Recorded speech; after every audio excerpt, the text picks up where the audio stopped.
It's incredibly on brand that Valve have decided to drop another Deadlock update on the day of a solar eclipse. With the outside world mimicking Deadlock Skybox, let's look inside of the August Balance update and see what Valve have changed to 13 of Deadlock's heroes. Just please don't look directly at the eclipse, at least without eye protection. It's a whole host of changes in tonight's update, featuring balance tweaks, adjustments and nerfs to a magnitude of heroes that were slightly overpowered or undertuned in some ways.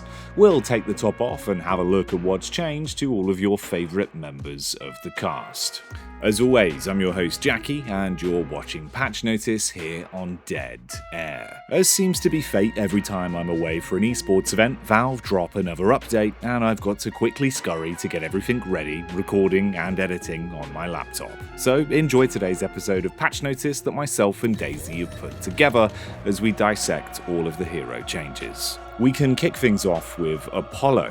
Firstly, we've had a couple changes to Riposte. The melee resist reduction has been increased from -22% to -25%, alongside the Tier 2 AP upgrade for the ability being changed from a -30% melee resist reduction applied on hit to a -25% melee resist, whilst also granting you an increase of 0.4 seconds of stun duration. This basically reverts the stun reduction nerf that was applied to Apollo in the most recent Balance Patch, once again giving you just enough time to get a heavy melee off with quick reactions at the Tier 2 AP upgrade, giving him back a big source of his interplay, so a nice buff there for the Apollo mains. Alongside this, we also had his Tier 3 being increased from granting 60% lifesteal for 7 seconds to now granting 75% lifesteal for 13 seconds. Effectively a 15% increase in the lifesteal siphon alongside nearly double the duration of the effect. Lastly, for his ultimate, Atani Lo San, there's been a bug fix correlating to it being cancelled with use of movement abilities. With Apollo's sword now sharpened, let's focus up on the baseball bat wielding Billy. For Billy, we'll start off with his health regen, as his base HP regen has been reduced from 2.5 down to 2.0 in this patch,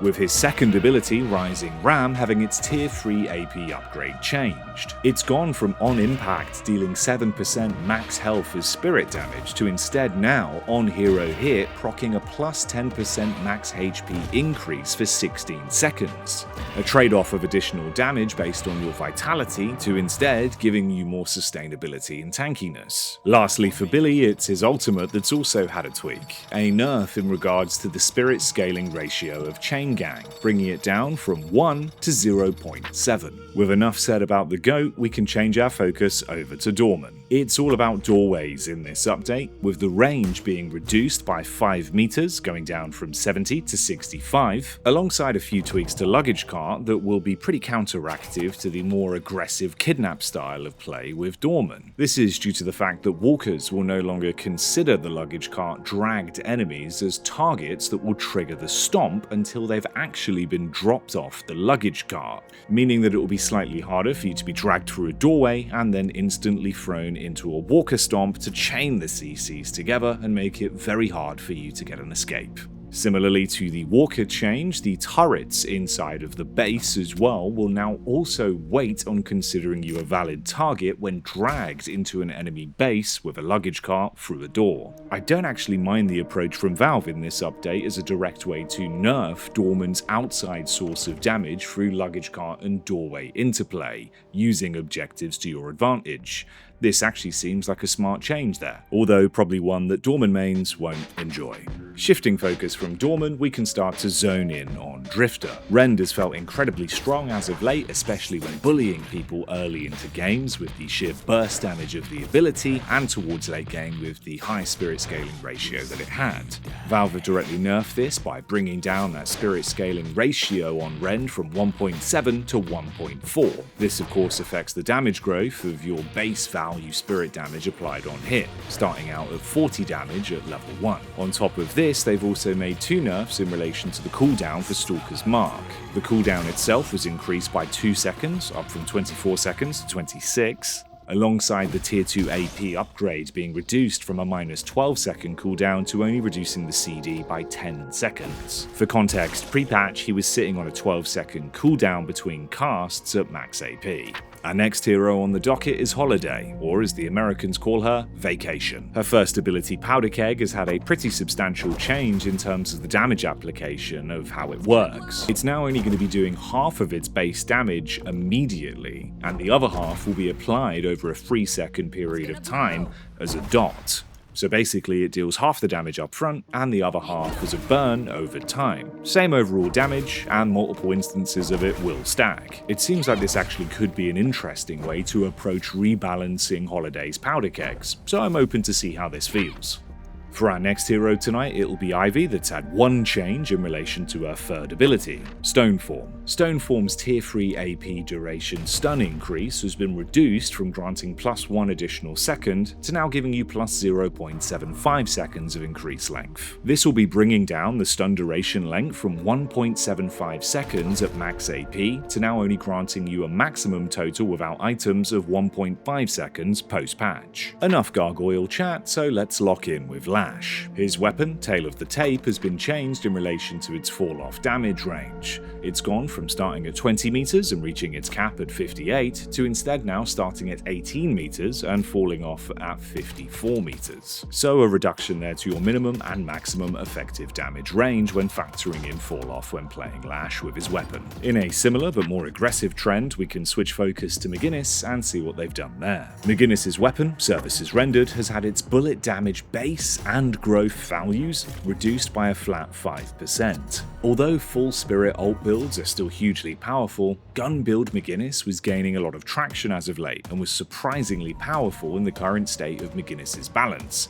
And this is actually a pretty big nerf to that playstyle and build path. In regards to her overall HP and sustainability, her resistances were changed, with her spirit resist granted per boon being reduced from +0.625% per boon to now only be +0.35% per boon. So her innate spirit resistance growth that would build over the period of a game won't be as strong, with effectively a half reduction there. We can then focus on mini turrets, her first ability. They'll no longer be able to target heroes on ziplines and won't shoot them off, stunning them and hyperlining them to deal the initial stun and burst damage when leaving them in cheeky positions to catch rotating players. They'll also no longer have that 80% decaying resist that lasts for the first 6 seconds of them being deployed, although they will still have the built-in 35% melee resistance and spirit resistance that does not decay.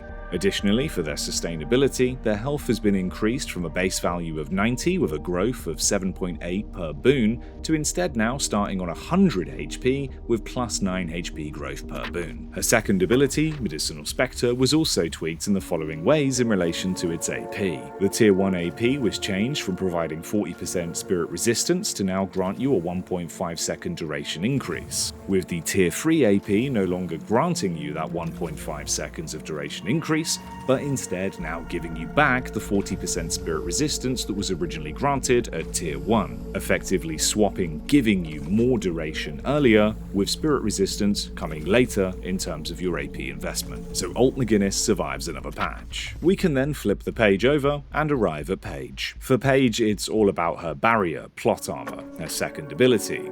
They've gone ahead and increased the weapon damage scaling buff that's granted. This is going up from a ratio of 0.2 to 0.3, increasing that effective scaling of the 25% weapon damage buff that's applied on use. And now you've read those changes, let's switch focus to something a bit more shocking. It's 7. For 7, his balls have got even bigger, as his first ability Lightning Balls had its tier 3 AP radius being increased from granting +1.5 meters of size to instead giving him +1.75 meters at that tier 3 AP upgrade. Nice. From lightning fights, let's move on to frightening heights, with Vindicta flying into frame next. Only one change here, with her first ability Stake having its tier 1 AP being reduced from granting you +65 extra damage to now only giving you +45 extra damage. Bear in mind, nothing is changed here with the ability Spirit Power scaling that will allow you to scale that damage at a ratio of 0.5 per Spirit Power. And that leads us to our 12th hero in tonight's balance update,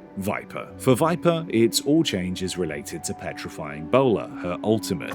We've seen the radius of the ability go up from 8 meters to 12 meters. with the petrify duration itself being increased from 2 seconds to 2.2 seconds at base values. Both of these in unison are actually a pretty powerful change when you factor in the AoE that petrify gets when unlocking its tier 3 AP upgrade. Normally, of course, you have to direct hit a target to petrify them, whereas with the tier 3 AP upgrade, you can just hit them within an AoE area, giving you a fair bit more range to actually get this off. This will be pretty strong on rejuve steals or just for CC during big group team fights. And because of the base duration increase of an extra 0.2 seconds, you can now push upwards of a 4-second stun when investing into duration. Lastly then tonight, it's all about Wraith, our degenerate gambler. A very strong hero in the current meta of Deadlock and historically as well. Her first ability card trick saw some pretty big changes tonight, a self-sustained focused nerf that's targeting the heart card suit for Wraith's kit.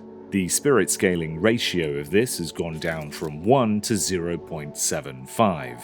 I feel like this is fair enough, as the heart cards were offering huge burst heal potential on Wraith and did feel pretty overtuned in their previous state, especially when you factor in just how quick Wraith can build up those card charges. And lastly, of course, they've made one change in relation to Full Auto, her third ability. The tier 3 AP upgrade spirit scaling was reduced from plus 0.06 to plus 0.045. So 2 spirit scaling related nerfs here. And with that said, that's everything Valve is elected to change in August's balance update for Deadlock. 13 different heroes getting a fair few tweaks there, with some buffs to some of them and some pretty big nerfs to a few of the others, targeting some of the more overpowered build paths that we currently have in the meta. What are your thoughts on the changes? Let us know down below in the comments. And whilst you're there, don't forget to subscribe to stay up to date with everything Deadlock here on Dead Air. And if you enjoy our content, don't forget to like and subscribe if you want to support myself and Daisy in making these videos. If you'd like to go one step further, you can always join our YouTube members program and become a Deadhead today, like these amazing people that are on screen now. You too can have your name featured in the end credits of Patch Notice by becoming a Deadhead today. It's the most direct way to support us and does help me and Daisy out. Thanks for tuning in to another episode of Patch Notice though. For now, it's time for myself and Daisy to dip our toes back into ranked. So, I'll see you soon with hopefully another Deadlock update. Bye bye for now.